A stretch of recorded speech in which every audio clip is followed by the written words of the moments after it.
Alors que viennent d'être rendus publics les noms des 4 prêtres qui seront sacrés évêques par la Fraternité Saint-Pédis le 1er juillet prochain sur la pelouse des Cônes, un certain nombre de questions restent en suspens. Tout d'abord, on peut noter le 18 mai dernier, le cardinal Victor Manuel Fernandez, qui est préfet du Dicaster pour la doctrine de la foi, était extrêmement clair, je le cite.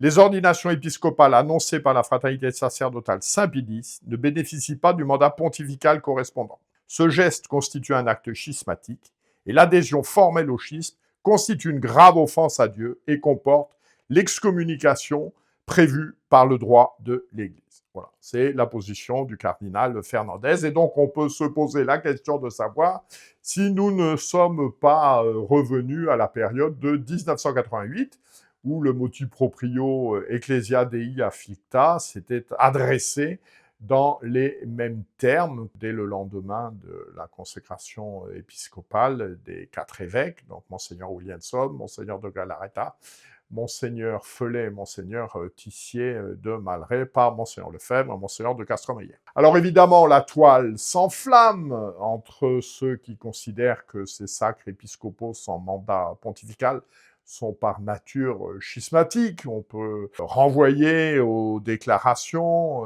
du cardinal Sarrat, du cardinal Muller, aux travaux du père de Blinière, de l'abbé Sprit, du chanoine Gouillot, du chanoine Jacquemin, et puis ont une autre position, en particulier Monseigneur Strickland, évêque émérite de Tyler au Texas, et puis Monseigneur Schneider, évêque auxiliaire d'Astana au Kazakhstan, qui comprennent la cruelle nécessité qu'est celle de ces sacres épiscopaux. Alors, il me semble qu'un point est tragiquement omis dans ces débats de canonistes, ces débats théologiques, c'est qui s'interroge vraiment sur le fait de savoir pourquoi il y a des prêtres d'une part et des fidèles d'autre part qui ont recours au service entre guillemets, de la fraternité sacerdotale Saint-Pédis. Je vois 3 catégories de personnes. Il y a tout d'abord ceux qui ont été chassés de leur paroisse. Il ne faut pas oublier, il ne faut jamais oublier pour comprendre ce qui se passe, que dans les années 70-80, si vous souhaitiez communer à genoux et sur la langue, eh bien, vous étiez chassé au sens physique du terme, puisqu'on vous donnait des coups de pied. Et puis également, ont été chassés d'une certaine manière ceux qui, au moment de la pandémie de Covid-19, ont refusé de communier dans la main ou simplement sont tournés vers les lieux de culte où il existait encore un culte, puisque dans de nombreux pays du monde, le culte public a été suspendu par les autorités épiscopales, les autorités civiles, les communautés ecclésiadei ayant, disons, une relation beaucoup plus distanciée avec ces interdictions. Donc à la Fraternité Saint-Pédis, il y a ceux qui ont été chassés de leur paroisse. Il y a ensuite ceux qui s'en sont enfuis, non pas enfuis au sens où l'on refuse le combat, mais enfuis au sens où l'on quitte une prison. Ce sont ceux qui, nous l'avons évoqué sur la question de la communion dans la main, ne souhaitaient pas communier dans la main. Ce sont ceux qui considéraient, à la suite par exemple du cardinal Danielou, que le Père et le Fils sont de même substance, mais ne sont pas de même nature. C'est ceux qui ont refusé pendant des années de dire et de proclamer que Dieu pouvait nous soumettre à la tentation. Voilà, ils se sont enfuis également au vu du spectacle désolant de liturgie horizontale, insipide, et de chansons chantées d'une voix chevronnante par des dames patronesses. Ils ont quitté des lieux de culte où le sens de la transcendance, du beau et du sacré était oublié. Et puis, il y a également une troisième catégorie, ce sont ceux qui, après de nombreux tâtonnements, voire errements, ont découvert la messe romaine traditionnelle, ont découvert sa beauté, sa transcendance, ont découvert également sa cohérence intellectuelle et doctrinale. Alors c'est un débat aujourd'hui qui anime beaucoup les réseaux sociaux. Il n'est pas question pour eux de revenir vers le passé, puisque c'est quelque chose qu'ils découvrent. Voilà, ils découvrent ce sens de Dieu, le sens du silence, la beauté des ornements. Et puis ces gens également découvrent ce que l'on pourrait qualifier d'écosystème traditionnel, c'est-à-dire un monde avec ses imperfections, mon Dieu, car la perfection n'est pas de ce monde, un monde dans lequel il est plus aisé de vivre sa foi, parce qu'il y a du culte, il y a du catéchisme, il y a des mouvements de scouts, il y a des conférences Saint-Vincent-de-Paul qui vont voir les malades, et un enseignement catéchétique qui transmet effectivement les vérités de la foi. À cet égard, on ne peut qu'être frappé par le résultat du dernier sondage à l'occasion du pèlerinage de Pentecôte auprès des pèlerins de Notre-Dame de Chrétienté. Donc on a demandé à ces pèlerins, il y a eu 4000 retours, qu'est-ce qu'ils croyaient, et en particulier sur la question de la présence substantielle du Christ sous les apparences du pain et du vin. Le résultat est sans discussion, voilà, 98% des pèlerins de Pentecôte, que ce soit vers Chartres ou que ce soit vers Paris, ces gens-là croient en la présence réelle du Christ sous les apparences du pain et du vin après la consécration.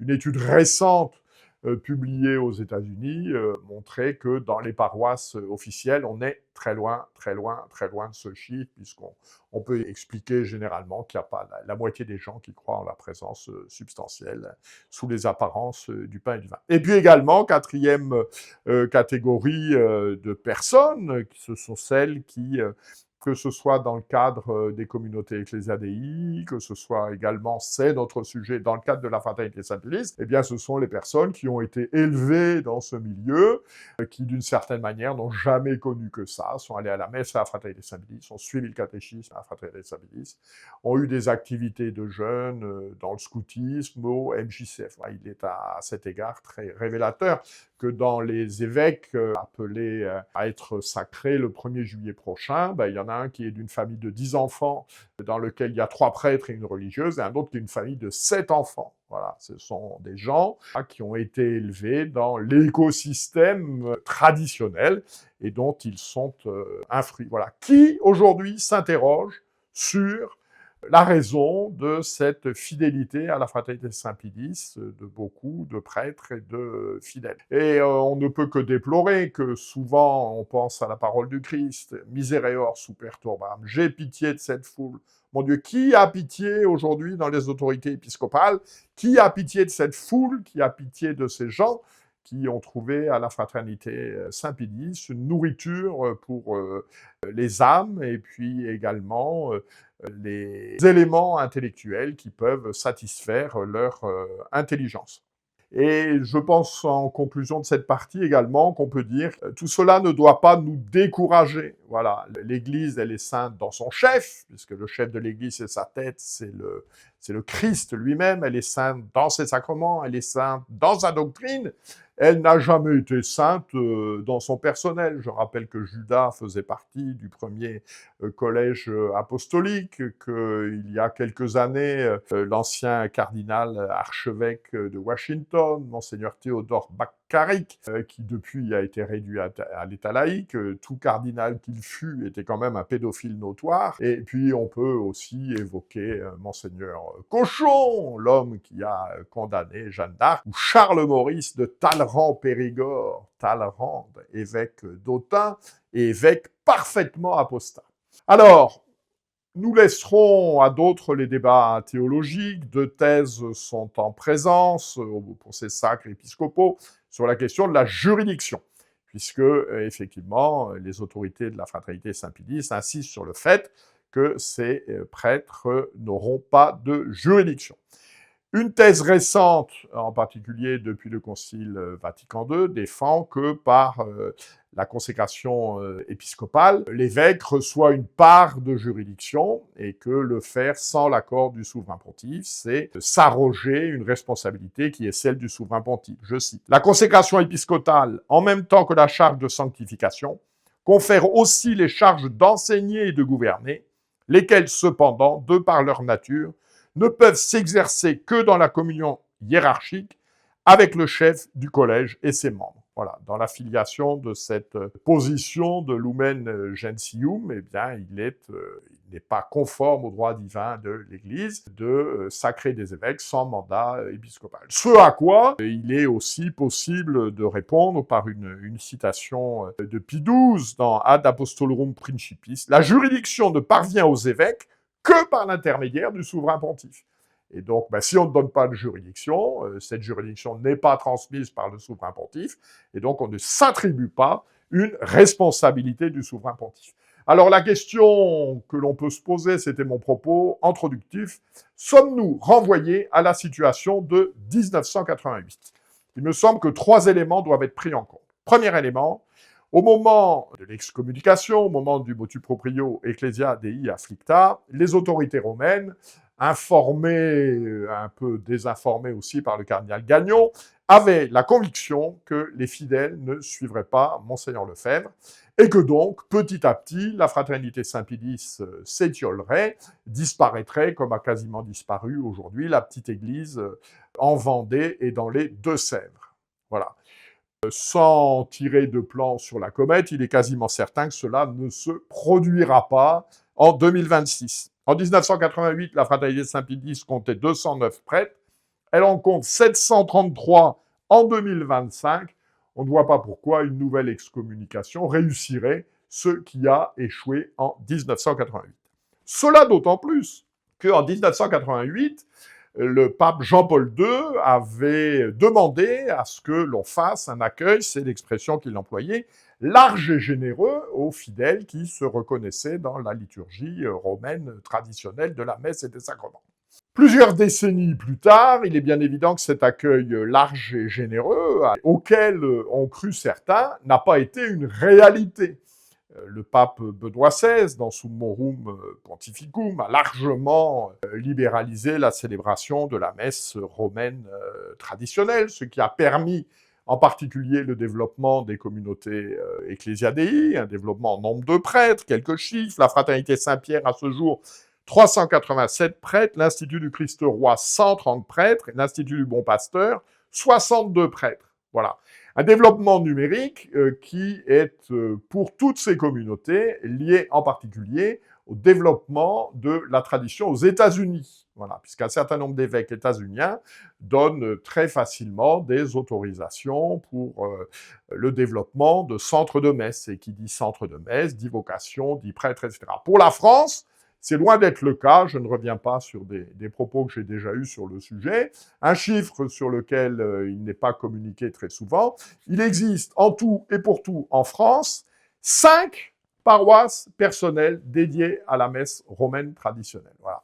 Paroisse traditionnelle, ça veut dire quoi? Ça veut dire que la personne qui en est le curé, elle célèbre habituellement la messe romaine traditionnelle et en particulier n'a pas d'autorisation à demander pour les sacrements qui nécessitent des délégations que sont la confession et les mariages. Et d'ailleurs, aujourd'hui, un certain nombre de communautés Ecclesia Dei qui sont en relation avec Rome, puisque Rome a demandé « mais est-ce que vous seriez prêts à accepter des prêtres venant de la fraternité Saint-Pédis qui refuseraient de s'engager dans cette affaire ?»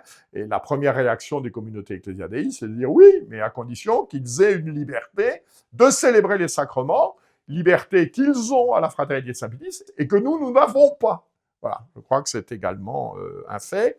Et puis, ce sera mon mot de conclusion. Le pape Léon XIV s'est exprimé il y a quelques semaines sur la situation de l'Église d'Allemagne. Situation de l'Église d'Allemagne avec tout récemment un document officiel approuvé par le cardinal Reinhard Marx sur le fait que l'on peut bénir les unions homosexuelles et interrogé sur ce fait, Léon XIV a dit qu'il ne condamnerait pas. Voilà. Je pense aujourd'hui qu'en allant plus loin, cela risque de causer plus de division que d'unité et que nous devrions chercher des moyens de construire notre unité sur Jésus-Christ et sur ce que Jésus-Christ enseigne. On serait dans une situation abracadabrantesque, comme on disait, où en fait il soit parfaitement licite, sans aucune sanction, de bénir des mariages homosexuels en Allemagne, et que dans le même temps, des évêques, des prêtres, des fidèles, dont le seul crime serait de se donner les moyens de pouvoir vivre de la liturgie traditionnelle, de bénéficier de l'enseignement catéchétique traditionnel qui a sanctifié leurs anciens, les gens seraient condamnés, excommuniés pour cela. Et puis enfin, comme nous finirons sur une note un petit peu interrogative, il est quand même extrêmement surprenant qu'aujourd'hui, l'Église, s'adressant aux autres communautés chrétiennes, que ce soit les orthodoxes, que ce soit les anglicans, on peut penser à la réception récente de Madame Mullally, archevêque de Cantorbéry à Rome par le Saint-Père. Madame Mullally, qui n'est ni archevêque ni prêtre, donc il est sans cesse question des frères séparés. Et puis aujourd'hui, on ressort un vocabulaire que l'on croyait oublié, périmé, qui est celui du schisme et des schismatiques. Voilà, d'un côté, il y aurait des frères séparés qui demandent toute notre compassion, et puis en revanche, des schismatiques avec lesquels le seul bon remède serait la trique. Tout cela n'est pas très sérieux, et tout cela doit nous inciter à la prière pour l'Église, pour le pape, et aussi bien sûr pour la fraternité Saint-Pie X.